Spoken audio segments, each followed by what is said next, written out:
కాకినాడలో జరుగుతున్న సభలో ఏపీ సీఎం చంద్రబాబు మాట్లాడుతున్నారు. లైవ్ లో చూద్దాం. ఆ రోడ్ను కూడా మొన్న కాంట్రాక్ట్ సరిగా చేయకపోతే కూడా క్యాన్సిల్ చేశాం. వేరే టెండర్ పిలుస్తున్నాం. పిలిచి ఆ రోడ్డు కూడా కెనాల్ రోడ్ను కూడా పూర్తి చేసి ఇంకో పక్క నిన్నే అర్బన్ డెవలప్మెంట్ అథారిటీ కూడా ఆలోచించాం. దానికి కూడా మీరు చూస్తే రాజమండ్రి నుంచి నేరుగా కాకినాడ, అందులో పెద్దాపురం, సామర్లకోట, ఇక్కడి నుంచి మళ్ళీ మీరు చూసి జగ్గంపేట వరకు తీసుకెళ్లి ఈ పిఠాపురం వరకు తీసుకెళ్లి ఈ రింగ్ రోడ్ అంతా కూడా తీసుకొని ఒక మోడల్ టౌన్ గా అరేంజ్ చేస్తున్నాం. అదే మరి కాకినాడ మన రాజమండ్రి ఇంకా చేయడమే కాకుండా కోనసీమను కూడా అక్కడుండే అందాలమైనటువంటి దృశ్యాల్ని టూరిజానికి ఏ విధంగా ప్రమోట్ చేయాలనో అవి కూడా చేస్తున్నామని చెప్పి కూడా నేను మీకు తెలియజేసుకుంటూ, సమస్యలన్నీ కూడా పెద్ద పెద్ద సమస్యలుంటే కొంత సమయం అవుతుంది, కానీ చిన్న చిన్న సమస్యల్ని పూర్తిగా పరిష్కారం చేయడానికి అన్ని విధాలా ఈ ప్రభుత్వం ముందుకు పోతున్నాం.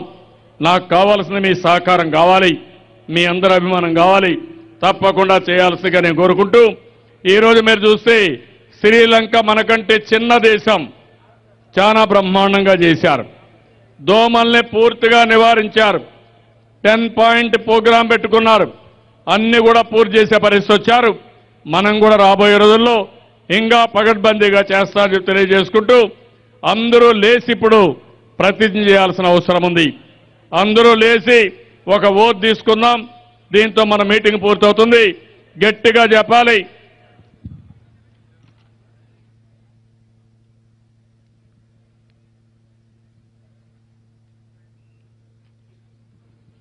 గట్టిగా చెప్పాలి. ఇది ఆరోగ్య ఆంధ్రప్రదేశ్ ప్రతిజ్ఞ. గట్టిగా చెప్పాల్సిన అవసరం. కుడి చేయి ముందర పెట్టాలి. అందరూ కూడా గట్టిగా చెప్పాలి. నవ్య ఆంధ్రప్రదేశ్. డల్గా ఉన్నారు, ఆకలేస్తా ఉంది.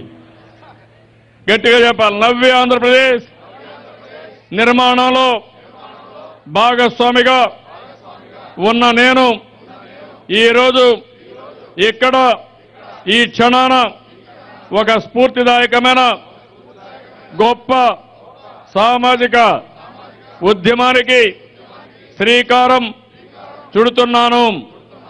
ఆంధ్రప్రదేశ్ను సాంక్రమిత వ్యాధుల రహిత రాష్ట్రంగా మార్చాలని, అందుకోసం తక్షణం దోమలపై దండయాత్ర చేయాలని ప్రభుత్వం ఇచ్చిన పిలుపునకు స్పందించి స్వచ్ఛందంగా ముందుకు వచ్చి ఈ మహోద్యమంలో పాలు పంచుకుంటున్నాను.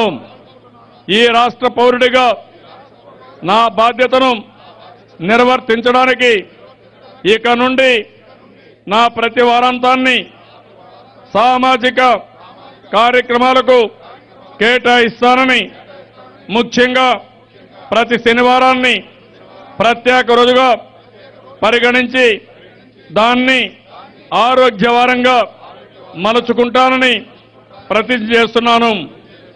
ఆంధ్రప్రదేశ్ను ఆరోగ్య ఆంధ్రప్రదేశ్గా మార్చాలని కంకణం కట్టుకున్న ప్రభుత్వానికి నేను సైతం సహకరిస్తానని నా కుటుంబ సభ్యులు, నా స్నేహితులు, నా సహచరులతో కలిసి ఆరోగ్యవంతమైన సమాజ ఆవిర్భావానికి అనుక్షణం పాటుపడతానని ప్రతిజ్ఞ చేస్తున్నాను.